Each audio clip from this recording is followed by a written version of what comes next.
A.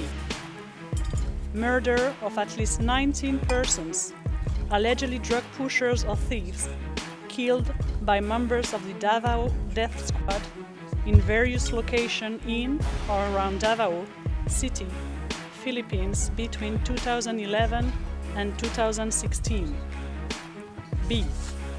Murder of at least 24 persons, allegedly criminals, such as drug pushers or thieves or drug users, killed by or under the supervision of members of the Philippines law enforcement, sometimes with the assistance of persons who were not part of the police, at various locations in the Philippines between 2016 and 2019.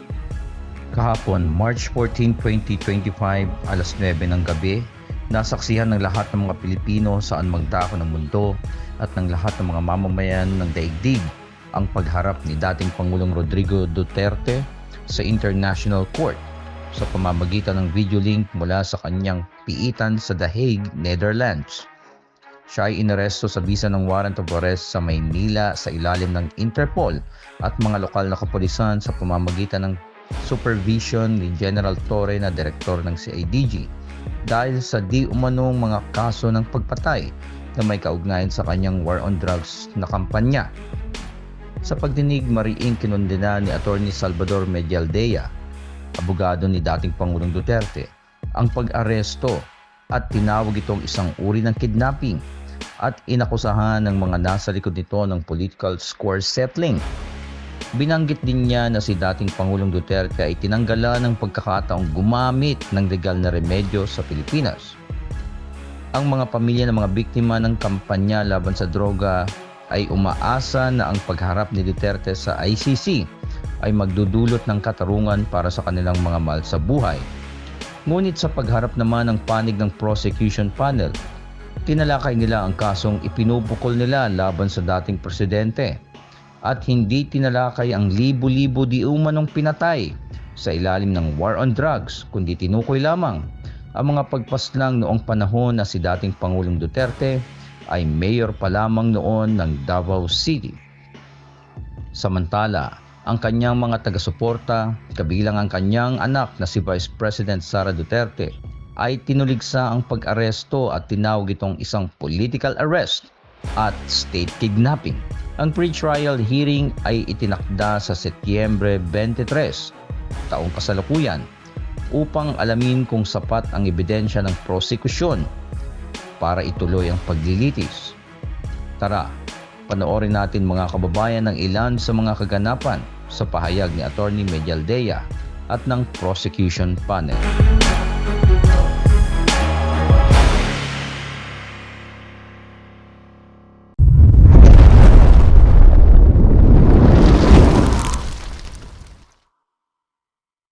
March 7, 2025, Pre-Trial Chamber 1 concluded that there were reasonable grounds to believe that Mr. Duterte is criminally responsible pursuant to Article 25(3)(a) of the Rome Statute as an alleged indirect co-perpetrator for the crime against humanity of murder pursuant to Article 7(1)(a) of the statute as follows. A. Murder of at least 19 persons, allegedly drug pushers or thieves, killed by members of the Davao Death Squad in various locations in or around Davao City, Philippines between 2011 and 2016. B. Murder of at least 24 persons, allegedly criminals, such as drug pushers or thieves or drug users, killed by or under the supervision of members of the Philippines law enforcement, sometimes with the assistance of persons who were not part of the police, at various locations in the Philippines between 2016 and 2019. Merci beaucoup. We're listening, ma'am. We're listening, and before it ends, may we be allowed to present a manifestation on the circumstances behind the delivery of Mr. Duterte in this chamber.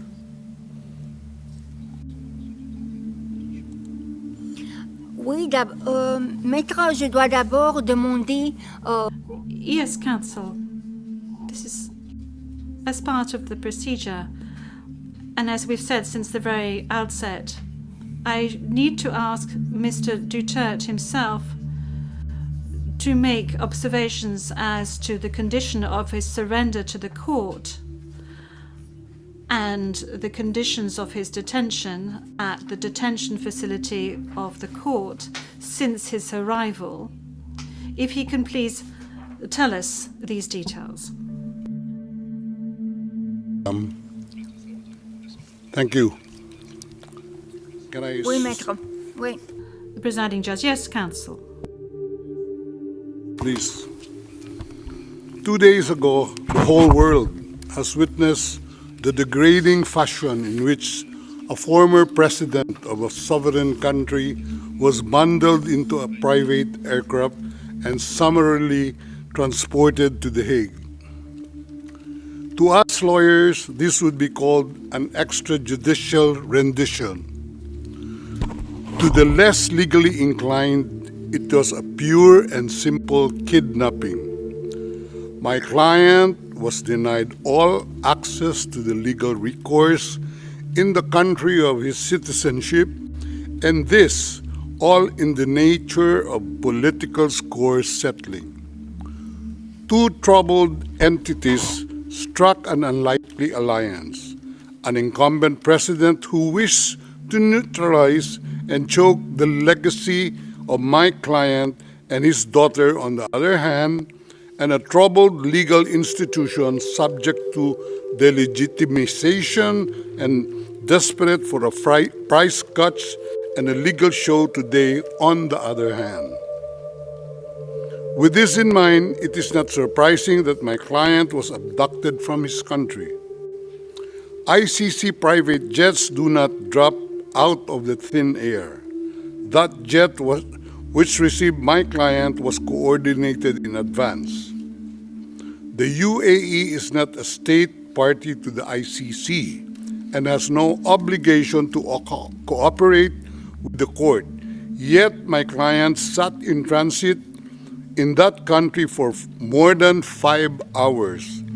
I invite the registry's representative to present today in court to explain to the judges exactly how they believe this transfer was anything other than a gross abuse of process.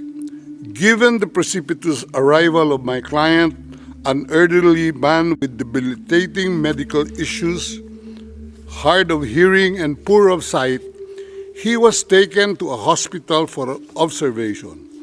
Only this morning have I met him for the first time with less than an hour to discuss legal issues. I have not been able to present him with a hard copy of the arrest warrant because we were not supplied with such. I have not even been able to explain to him what the prosecution requested when seeking the issuance of the arrest warrant.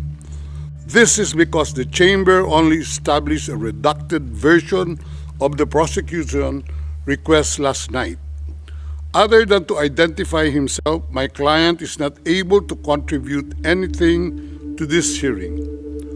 Most importantly, he is not able even to tell you that he has been informed of the charges as contained in the arrest warrant for a reason more pertinent to which I alluded in my written request to this honorable pre-trial chamber this morning, and which is confidential in nature.